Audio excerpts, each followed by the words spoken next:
Corey, we've kept you long enough, even though it's like 4 a.m. for you or whatever. Let's talk about MPL. Let's talk about Martian Premier League, man. Tell us about the project. Now, we've heard about what you're looking for in the space. You're clearly undoxed. We're seeing you right now, man. A lot of people into this project. Great theme, Premier League. Tell us about it. Yeah, well, it's obviously great to be here. I think it may be sort of worth sort of starting at the beginning. I mean, in the one hand, I know you guys obviously love your sports NFTs, and I'm a huge football fan. Everything about soccer. And really, we tried to set out to do three things when we've sort of pulled together this project. The first of it was we wanted to build a football management type game, so kind of management simulation game on the blockchain. Very particularly because it was incredibly suitable for the blockchain as a game. If you think about kind of any sports management simulation, it's a huge spreadsheet. That is what's going on in a sports management game, and therefore super viable for the blockchain. And I think the second thing is we wanted to combine that with kind of cool PFP art. I think you'll probably see, like in a lot of the art that we have, it's quite it's kind of both futuristic and nostalgic at the same way, or kind of quite papery or comic-y in texture. Something that I think we had observed in the market was that a lot of kind of great gaming projects kind of completely neglected their PFP art. I'm sure for many good reasons, but we just felt that you just can't do both. It isn't an or statement. And then I think sort of lastly, we went through quite a lot of product iteration before we got to where we are today. Is we wanted to build an entertainment franchise, partly because it gives us a way to expand the universe and create lots of other accessibility points into the Mars universe. And we actually moved the whole game from Earth to Mars. And that was something we had a lot of experience in. So my fellow co-founders, Eleanor's the former creative director of Harry Potter. Tom was the commercial lead at Warner Brothers, working on big franchises. So we sort of knew we had the ability to sort of build something out in both other Web3 and other Web2 that would create lots of different points for people to engage in the Mars universe. So in summary, what are we really spending 90% of my time on right now is getting the football management simulation game live on Mars, which is going to be super fun because it allows us a lot more flexibility with rules and so forth on Mars than maybe a kind of very, very true to life simulation might require. But leaving us open with a lot of ways to further explore the universe. You can see on the page you've got up now, our sort of comic, which we did with John Nee. John Nee was the former publisher of Marvel until I think 2021. And also other kind of games and so forth on Mars. But, right now it is very much a football management simulation game, but with lots of potential. If we spent some time together recently, we do have a sort of 2 to 3 year vision about what we will be producing and which product we'll be shipping beyond the core MPL product. Yeah, I love that, man. I'm a big sci-fi. I'm a big sci-fi nerd, especially from like the Ray Bradbury days and stuff like that. Like Chronicles of Mars or Martian Chronicles and stuff like that. So I love the theme, and I love what you're saying about like being able to take on the kind of like the Martian properties of for the actual matches and stuff like that. Tell us a little bit, Corey, like where you're at in the timeline of the project, because you guys minted out. You've done a comic claim, right? One per account. Everybody got to claim a comic, and some people got the common or the rare, or I guess the rare, the regular, the rare, or the epic. So what's kind of the intent? What is your current community doing? What do you want them to be doing? And what do you want new community members to kind of look forward to?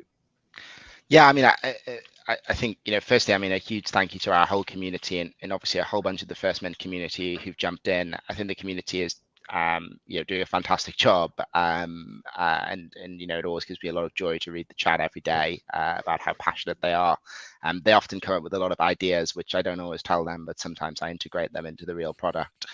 Sometimes I sort of nod along and say maybe, but that probably won't work.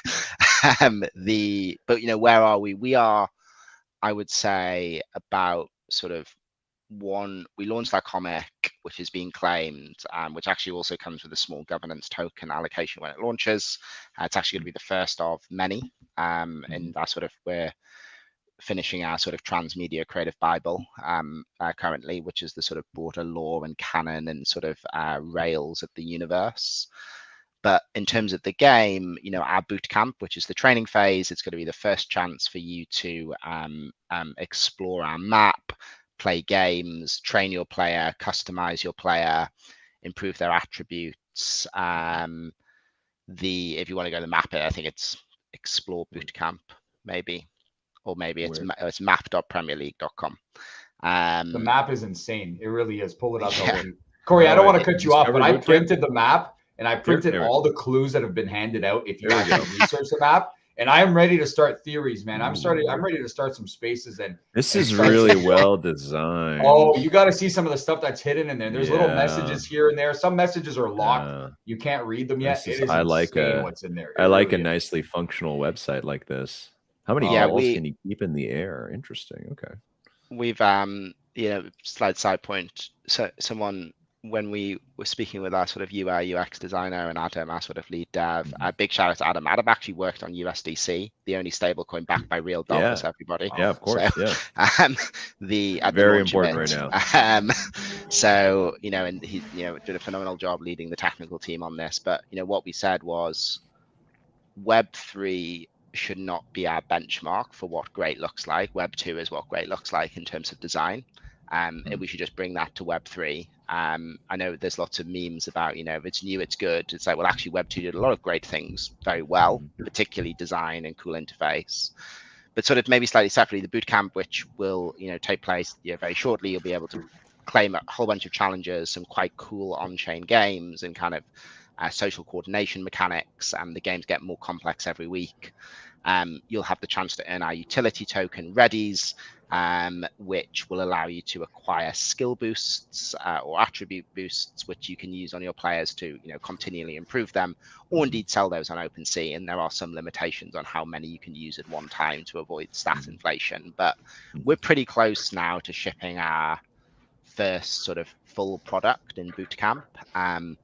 That'll go on for 6 weeks on a kind of nice weekly cadence, lots of community activation, lots of, as you say, Phil, sneak peeks as people decide what attribute should I do. I don't know what's going to be the right thing to optimize for this week. You'll never get it right, by the way, because there is no perfect answer. Unless you happen to have snuck into our Slack somehow and found the optimal answer, which is hidden in there. Oh, wow. Ooh. Wow. Okay. Wow. Inviting the hackers in. Slack, watch out, man. Yeah. Hey, come hack our Slack. LG, go to the top right corner. Like, go way up in the top right. See how the clouds kind of break? No, more. Keep going. Here. Yeah. Oh, whoa. Hey. Whoa. I'm not sure we've actually said what that is, but there is the intention, / there is a Martian underground disco which takes place there. So I'm sure you're going to see more of it soon. But yeah, I mean, that bootcamp's taking place, and then we're sort of probably looking at the same cadence again at that kind of 6 to 8 weeks for the kind of full game release of the kind of management simulation and so forth. Cool. It's very much a balance. This is, I think, Quad, I think you were making an excellent point before, which is this requirement for pace in NFTs. We certainly feel as a founding team, and we want to deliver for the community, but we're sort of on this kind of roughly 6 week cadence. So it'll be roughly 6 weeks since we minted, roughly 6 weeks to this point, then 6 weeks to the next thing, 6 weeks to the next thing.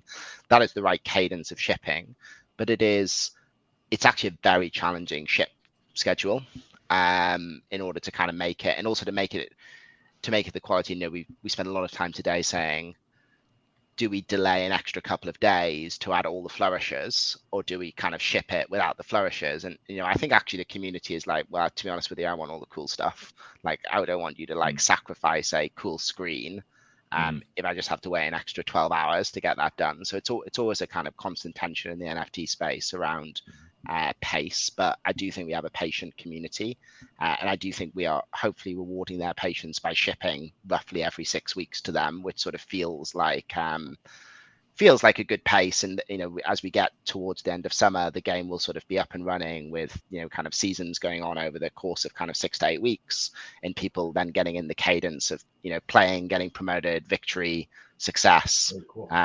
Relegation, which has been most of my life as a Newcastle fan. So I was going to ask. I know that people asked in the chat.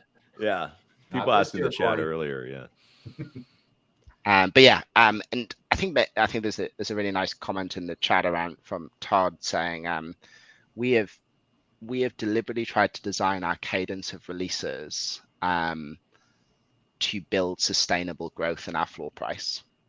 I have no desire to go through a massive set of hype marketing, bringing tons of influence on board to take our floor from 0.15 to 1 to then crash back down to 0.2 is the kind of, not only do I think that is just bad in general for the space, it's bad for our holders, rather than if we keep delivering things people want, the floor price will rise naturally over time, and that is sustainable. And that doesn't mean it can't go down, of course, but sorry, my lawyers are in my ear, I think, just saying, oh my God, please don't say that.